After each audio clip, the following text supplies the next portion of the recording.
హరి ఓం. శ్రీ గురుభ్యో నమః.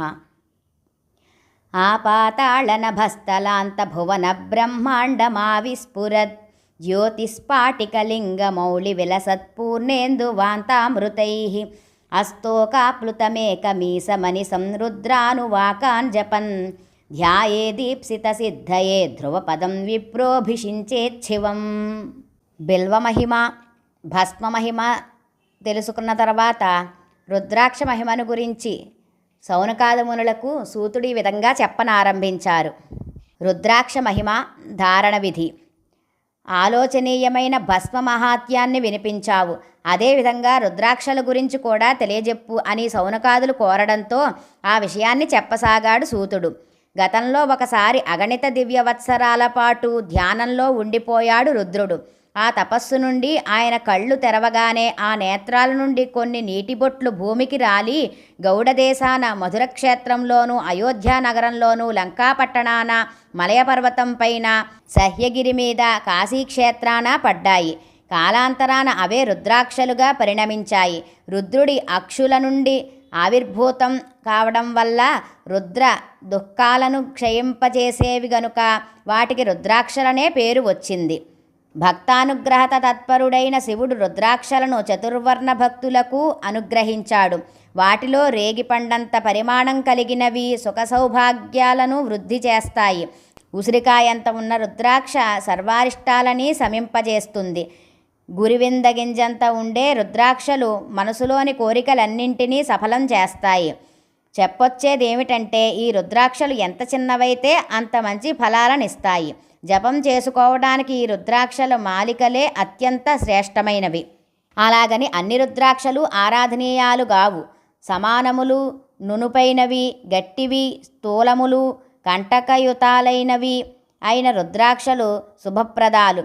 అలాగే పురుగుల చేత తొలచివేయబడ్డవి, పగిలిపోయినవి, విరిగినవి, ఖండరహితాలు, వ్రణయుతాలు, గుండ్రంగా లేనివి అయిన రుద్రాక్షలు అశుభాలు.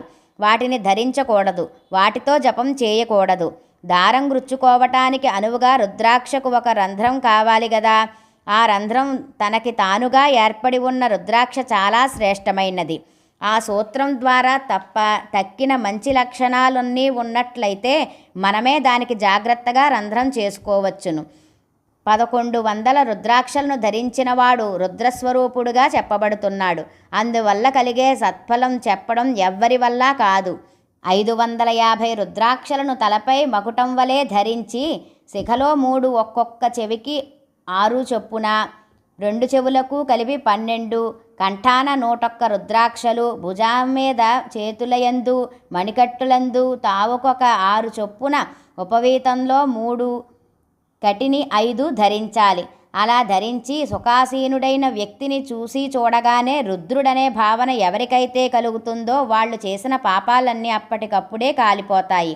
మరొక పద్ధతిలో శిఖను 1, శిరస్సున 30, కంఠాన 40, బాహుద్వయం వందు 32, 2 మణికట్టులకు కలిపి 24, 2 మూపుల 500, మాలికల 103, ఉపవీతంగా 255 కూడా ధరించవచ్చు. శిఖలో 1, శిరస్సున 40, కంఠాన 32, ఛాతీపై 108, చెవుల మీద 1, 2 బాహువులకు 12, చేతులకు 32 ధరించడం 3వ పద్ధతి. ఇలా ధరించిన వాళ్ళని శైవప్రవరులంటారు. వీరు ఎదురైనా సరే శివభావంతో నమస్కరించవలసి ఉంటుంది. శిరస్సుపై ధరించేటప్పుడు ఈశాన మంత్రంతోనూ, చెవులకు దాల్చేటప్పుడు తత్పురుష మంత్రంతోనూ, కంఠాన హృదయాన దాల్చేటప్పుడు అఘోర బీజ మంత్రంతోనూ, చేతులకు ధరించేందుకు అఘోర బీజ మంత్రంతోనూ, ఉదరభాగధారణం వామదేవ మంత్రంతోనూ, ఇలా పంచబ్రహ్మ మంత్రాలతోనూ రుద్రాక్షమాలిక ధరించాలి. 15 రుద్రాక్షలు గల మాలికను ఒక దానినిగా, 3 గాని, 5 గాని, 7 గాని ధరించాలి. భస్మరుద్రాక్షలు ధరించి శివారాధన చేసేవారు మద్యమాంసాలను, నీరుల్లిని, వెల్లుల్లిని, మునగ, విరిగి మొదలైన వస్తువులను తినకూడదు. బ్రాహ్మణుడు తెల్లటి రుద్రాక్షలు ధరించాలి. క్షత్రియులు ఎర్రటివి ధరించాలి. వైశ్యులు పసుపు పచ్చనివి, నల్లనివి ధరించాలి. రుద్రాక్షలను శైవులే దాల్చాలనే నియమం లేదు. వైష్ణవులు శాక్తేయులు కూడా ధరించవచ్చును.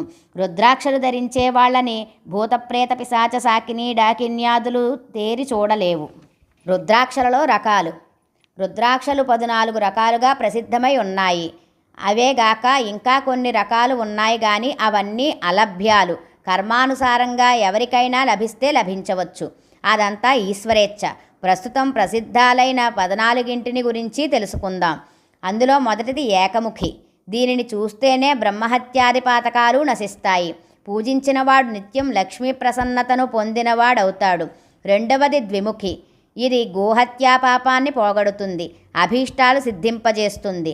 మూడవది త్రిముఖి. దీనిని పూజించినా ధరించినా సాధనలో ఉన్న సర్వకార్యాలు సిద్ధిస్తాయి.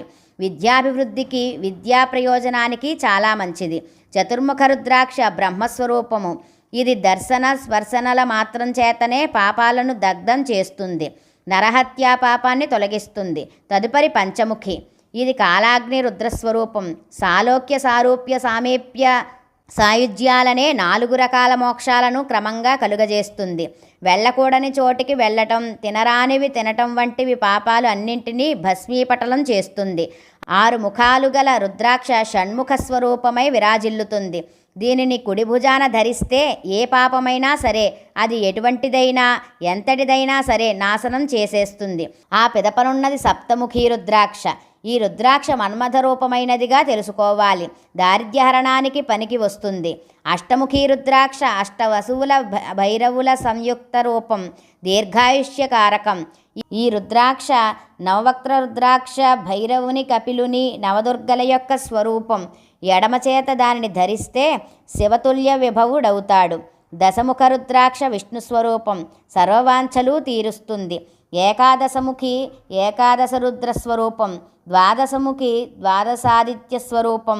త్రయోదశముఖి విశ్వేదేవతాత్మకమైనది. 14 ముఖాలతో విరాజిల్లే రుద్రాక్ష పరమశివ స్వరూపం. రుద్రాక్షలు ధరించు మంత్రబీజములు. వీనిలో ఏకముఖ, చతుర్ముఖ, పంచముఖ, దశముఖ, త్రయోదశముఖాలైన రుద్రాక్షలను ధరించేటప్పుడు ఓం హ్రీం నమః అనే మంత్రంతో ధరించాలి. ద్విముఖి, చతుర్ముఖి రుద్రాక్షలు దాల్చేటప్పుడు ఓం నమః అనుకోవాలి. త్రిముఖి రుద్రాక్ష ధారణ వేళ క్లీం నమః అని జపించాలి.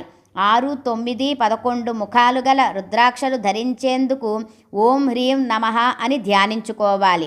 అదేవిధంగా సప్తముఖి, అష్టముఖి రుద్రాక్షలు ధరించేటప్పుడు ఓం హుం నమః అనుకోవాలి.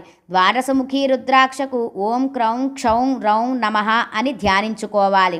రుద్రాక్షను మంత్రహీనంగా ధరించకూడదు. ఋషులారా, మీ కోరిక మీదట బిల్వ భస్మ రుద్రాక్షల మహిమలను ధారణా విధులను తెలియజేశాను. ఇంతటితో శివమహాపురాణంలోని విద్యేశ్వర సంహిత పూర్తయింది అంటూ ముగించాడు సూతుడు.